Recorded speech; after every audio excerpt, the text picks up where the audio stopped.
नमस्कार दोस्तों, मेरा नाम अनिकेत शर्मा और स्वागत है आज की इस वीडियो में। और आज हमारी नियोस का वॉशर फ्लूइड ख़त्म हो चुका है।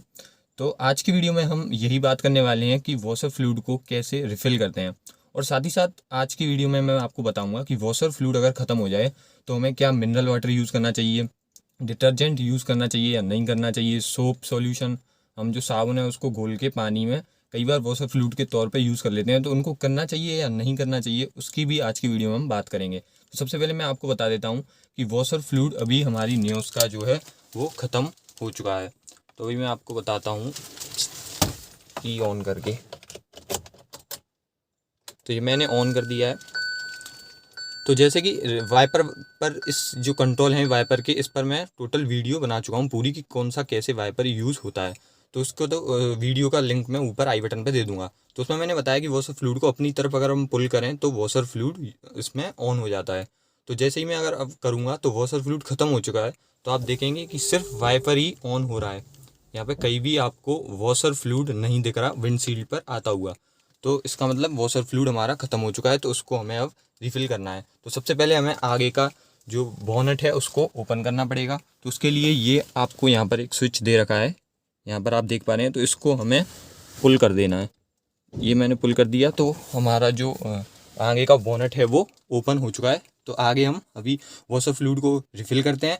फिर उसके बाद बात करेंगे कि हमें कौन से लिक्विड को यूज़ करना चाहिए, सिंपल वाटर को या कुछ जो भी जितने भी तरह के जो वॉशर फ्लूइड हैं वो यूज़ होते हैं उनको करना चाहिए या नहीं, करने से क्या नुकसान है वो मैं आपको आज की वीडियो में बताऊंगा। तो दोस्तों अब हम इस बोनट को आगे से खोलेंगे। तो यहाँ पर आपको एक पिन दिखेगी जिसको कि आपको लेफ़्ट साइड में मूव करके इसको खोल देना है। तो यहाँ पर ये हमारा बोनट खुल चुका है। अब हमें इस स्टिक को इसमें स्टक करना पड़ेगा ताकि ये बोनट वहीं की वहीं स्टक रह जाए, गिरे ना नीचे। तो दोस्तों यहाँ पर मैंने इसको पूरी अच्छी तरीके से लगा दिया है इस स्टिक को। अब इसके बाद आपको यहाँ पर 3 कंटेनर दिखेंगे। यहाँ पर पहला है ये जिसमें कि हम कूलेंट डालते हैं, इसमें आप लिखा दिख रहा है इंजन कूलेंट। दूसरा है फिर ये है ब्रेक फ्लूइड का, तो इससे भी अपन को अभी कोई मतलब नहीं है। अब तीसरा है यहाँ पर वॉशर फ्लूइड का कंटेनर। यहाँ पर आप देख सकते हैं वॉशर ओनली लिख रखा है। तो इसी के अंदर हमारे पास जो भी वॉशर फ्लूइड होता है वो हम इसके अंदर फिल करते हैं। तो आज फ़िलहाल मैं सिंपल वाटर ही फिल कर रहा हूँ इसके अंदर। अब सिंपल वाटर क्यों फिल कर रहा हूँ इसका रीज़न मैं अभी इसको फिल करने के बाद आपको दूंगा। तो पहले इसमें हम वाटर को फिल कर दें।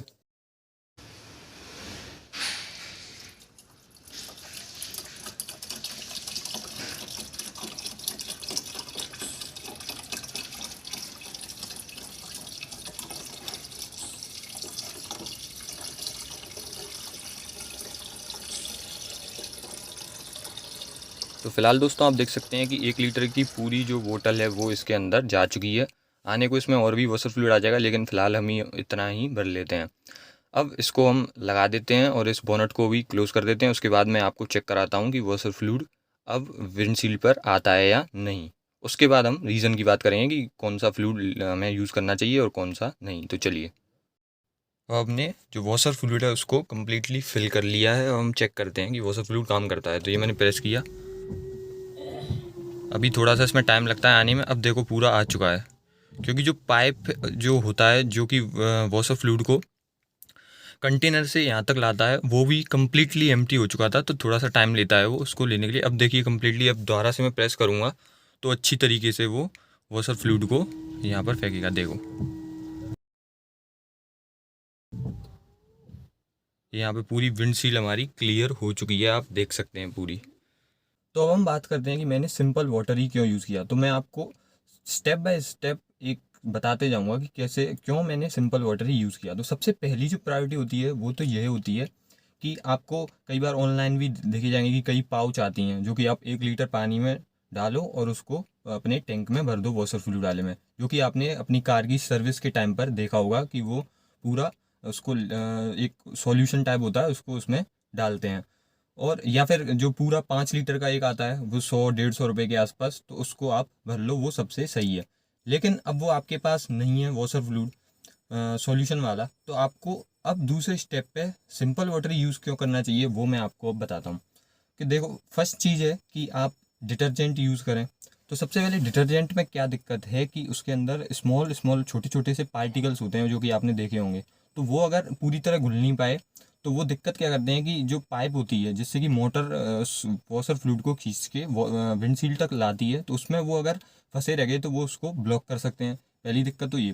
दूसरी दिक्कत, अगर वो पूरी तरह से नहीं घुले पानी के अंदर तो वो विंडशील्ड पर आएंगे छोटे छोटे पार्टिकल, और वाइपर अगर उनसे रफ करेगा तो वो दिक्कत करेंगे यहाँ पे। इस थोड़ी सी लाइनिंग सी हो जाती है कई बार विंडशील्ड पर, तो वो काफ़ी इरिटेटिंग हो जाता है। दूसरी चीज़ हम बात करें तो सोप को, अगर हम सोप सॉल्यूशन यूज़ करें यानी कि साबुन को घोलकर पानी में वॉशर फ्लूइड के तौर पे यूज़ करें, तो वहाँ दिक्कत ये हो जाती है कि जो सोप सॉल्यूशन हो जाता है वो थोड़ा सा विस्कस हो जाता है। या फिर दूसरी चीज़, इसमें शैम्पू भी कई यूज़ करते हैं, तो उसको भी क्लियर कर देता हूँ कि सोप सॉल्यूशन और जो शैम्पू है उसको यूज़ करने से दिक्कत ये हो जाती है।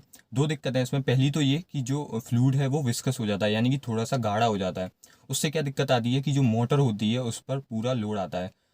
कि अगर एक तो वाटर है, दूसरी तरफ अगर हम बहुत ज़्यादा थोड़ा विस्कस फ्लूइड लेंगे तो उसको खींचने में मोटर को जोर लगाना पड़ेगा, तो वहाँ पर दिक्कत आ जाती है कि मोटर पर थोड़ा सा लोड आ जाता है। अब दूसरी दिक्कत यहाँ पे क्या आ जाती है कि वॉशर फ्लूइड सोप सॉल्यूशन को आपकी विंडशील्ड पर फेंकता है, और जो वाइपर है वो उसको रब करता है। और वहाँ पे क्या दिक्कत आ जाती है कि थोड़ी देर बाद जो शैम्पू होती है उसकी जो लाइनिंग है यानी कि जो वॉशर फ्लूइड आया है वहाँ पर, अब उसके बाद कार जब स्पीड में चलती है तो वो वहाँ पर जम जाती हैं उसकी लाइनिंग सी, तो थोड़ी सी डर्टीनेस आपको विंडशील्ड पर नज़र आएगी सोप सॉल्यूशन और शैम्पू के यूज़ करने पे। जो सिंपल वाटर है उसमें कोई भी दिक्कत नहीं होती। ये फ्लूइड है हम यूज़ क्यों करते हैं, यानी कि जो फ्लूइड हैं वो इस वजह से यूज़ करते हैं कि जो इस विंडशील्ड है हमारी वो ज़्यादा गंदी हो जाती है तो वो अच्छे से साफ़ हो जाता है जल्दी से। लेकिन वाटर में क्या है, ज़्यादा आप विंडशील्ड पर अपनी पर उसको ज़्यादा देर के लिए प्रेस कर लो तो वो अच्छी तरह साफ़ हो जाएगा। तो सिंपल वाटर मेरे हिसाब से काफ़ी सही रहता है। आप उसको दोबारा से रिफ़िल कर लो और कोई भी वहाँ पर दिक्कत नहीं आती मोटर को, सिंपल जो वाटर है उसमें। और इसीलिए आपको मैं सजेस्ट करूँगा कि आप सिंपल वाटर ही अपने वॉशर फ्लूइड में यूज़ करें। या फिर फर्स्ट प्रायोरिटी तो मैं ये दूंगा कि आपने सर्विस के टाइम पर देखा होगा वो टैंक होता है उनके पास, सर्विस करते वक्त वो वॉशर फ्लूइड को रिफ़िल करते हैं, वही करो। आप पूरा एक टैंक ला के रख सकते हैं, या फिर उनकी उसकी छोटी छोटी पाउच होती हैं, उनको 1 लीटर वाटर में आप मिक्स करके उसको डाल सकते हैं, वरना आप सिंपल वाटर ही यूज़ करें। फिलहाल दोस्तों इस वीडियो में इतना ही। उम्मीद करता हूँ दोस्तों आपको वीडियो पसंद आई होगी। पसंद आई है तो वीडियो को लाइक कर दीजिए, चैनल पर नहीं हो तो सब्सक्राइब कर दीजिए। और एक और बात कि अब जो वीडियो हैं वो थोड़ी सी कम गैप के अंदर आएंगी। अभी तक बहुत ज़्यादा गैप के अंदर वीडियो आ रही थी, यानी कि 10 दिन 15 दिन बाद। अब थोड़ा सा मैं इस इंटरवल को कम करूँगा। तो thank you so much video देखने के लिए।